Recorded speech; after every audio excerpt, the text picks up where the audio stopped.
Se soltanto un paio di settimane fa mi avreste parlato di una possibile rivalità tra Hate e House of Torture, vi avrei presi per pazzi. Eppure quest'oggi il vostro amichevole Kirito di quartiere è qua, dinanzi a voi, per parlarvi di un qualcosa che ha dell'incredibile, che trasuda fantascienza da tutti i pori. Sì, perché il 19 novembre, durante lo show autoprodotto della House of Torture, stable della New Japan Pro Wrestling, è andato in scena un qualcosa che ancora oggi in tanti faticano a credere. Perché nessuno, e dico nessuno, si sarebbe mai aspettato di vedere Yujiro Takahashi contro Saya Kamitani nel main event. E ancora meno qualcuno avrebbe immaginato che quel match, iniziato come una provocazione, si sarebbe trasformato in un vero e proprio campo di battaglia tra due mondi. L'oscurità corrotta della House of Torture e la furia sovrana di Hate. Tutto è cominciato con un annuncio strano, apparentemente buttato lì. Yujiro Takahashi, il Tokyo Pimps, uno degli uomini più imprevedibili della House of Torture, avrebbe affrontato Saya Kamitani, la Phoenix Queen, la donna che negli ultimi mesi ha distrutto, umiliato e ridisegnato l'intera Stardom secondo le sue regole. Un match intergender, certo, ma soprattutto un match di pura tensione narrativa. Perché se c'è una cosa che la House of Torture ama fare è provocare, giocare sporco, manipolare le situazioni. E se c'è una cosa che Saya Kamitani odia, è che qualcuno provi a mancarle di rispetto. Così, nella Kurakenoll gremita, mentre le luci si abbassavano e l'atmosfera diventava densa come fumo, i due si sono guardati negli occhi e la campana è suonata. E da lì è iniziata la guerra. Il match, a volerlo descrivere con precisione, è stato un susseguirsi di colpi, scorrettezze, provocazioni e sfide di ego. Un no contest che però, al di là del risultato, è sembrato un eterno tira e molla tra veleno e orgoglio. Yujiro, con la sua classicissima attitudine da House of Torture, ha iniziato subito a fare il suo gioco, distrazioni, colpi al limite del regolamento, prese lente e sporche. E dall'altra parte Saya Kamitani, che accetta la sfida e risponde con la stessa moneta, colpi rapidi, irriverenti, aggressivi, quelli che solo una top heel come lei può tirare fuori quando vuole far capire che non è seconda a nessuno, nemmeno a un veterano della New Japan Pro Wrestling. Ma il momento che ha fatto esplodere tutto è arrivato quando Yujiro ha superato quella sottile linea che separa lo sporco dall'intollerabile. Perché se sai come combatte il Tokyo Pimps, sai anche che quel bastone da passeggio non è mai un semplice accessorio. E da quando l'ha sollevato e l'ha battuto contro la Phoenix Queen, la Kurakenoll ha smesso di respirare per un secondo. Non tanto per il colpo in sé, ma per quello che quel gesto significava, perché puoi provocare Saya Kamitani, puoi insultarla, puoi perfino affrontarla faccia a faccia, ma colpirla con un'arma significa chiamare in causa tutto Hate. E infatti è bastato un istante, un singolo istante, e la Kurakenoll è esplosa. Natsuko Tora, Ruaka, Rina, Konami, tutte una dopo l'altra come predatori che fiutano il sangue. Hate è piombata sul ring e in quella frazione di secondo Yujiro Takahashi è passato da aggressore a vittima sacrificale. Una vendetta improvvisa, violenta, schiacciante. Una di quelle scene da brividi in cui il pubblico non sa se esultare, sussultare o prendere fiato.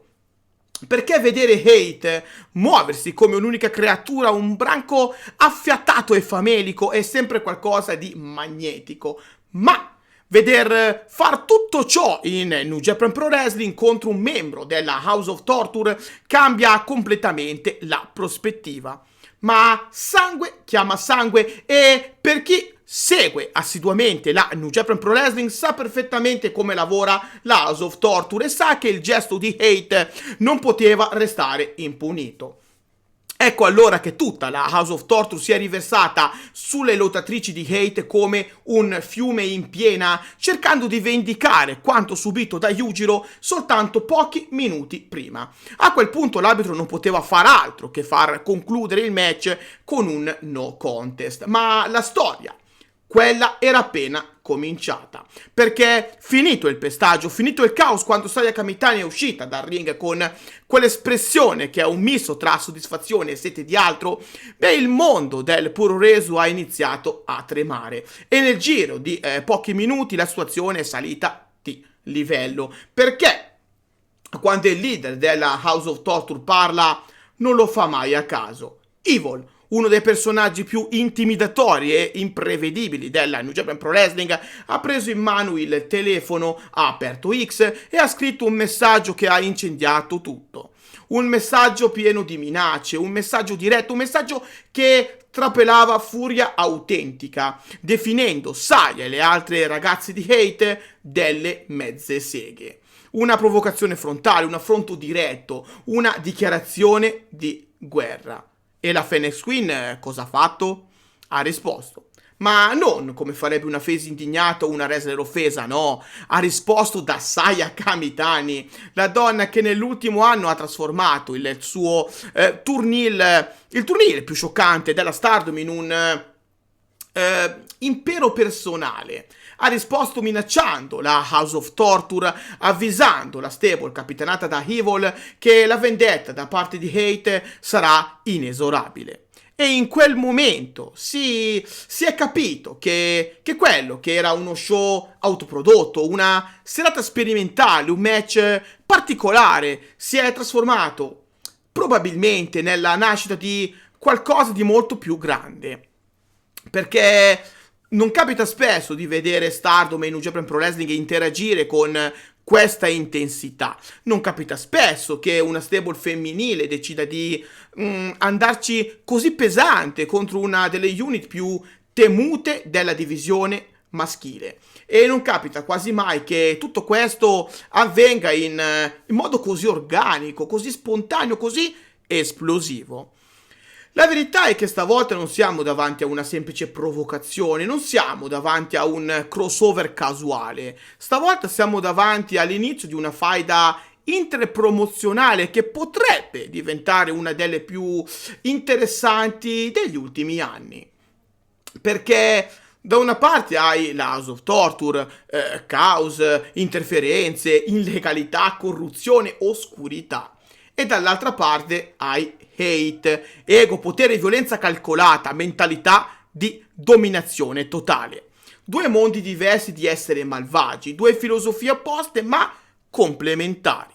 Due mondi destinati prima o poi a scontrarsi e nel mezzo c'è lei, Saya Kamitani, una wrestler che non conosce confini, che non si ferma davanti a nessuno, che non accetta mancanze di rispetto e che soprattutto non ha paura, nemmeno della New Japan Pro Wrestling, nemmeno della House of Torture, nemmeno di Evil.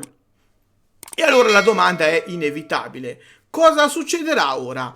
Hate farà di nuovo capolino in New Japan Pro Wrestling? Evil cercherà vendetta? Yujiro Takahashi chiederà un rematch?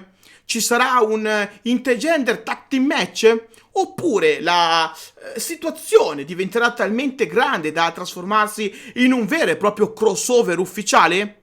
Nessuno lo sa. Ma una cosa è certa, la guerra è iniziata e quando due entità come Hate e House of Torture entrano in collisione, il Puroresu non resta mai lo stesso. Perché ci sono match che riempiono arene, ci sono faide che riempiono riviste, ma poi ci sono momenti come quello del 19 novembre che riempiono la storia. E qualcosa mi dice che siamo solo al primo capitolo.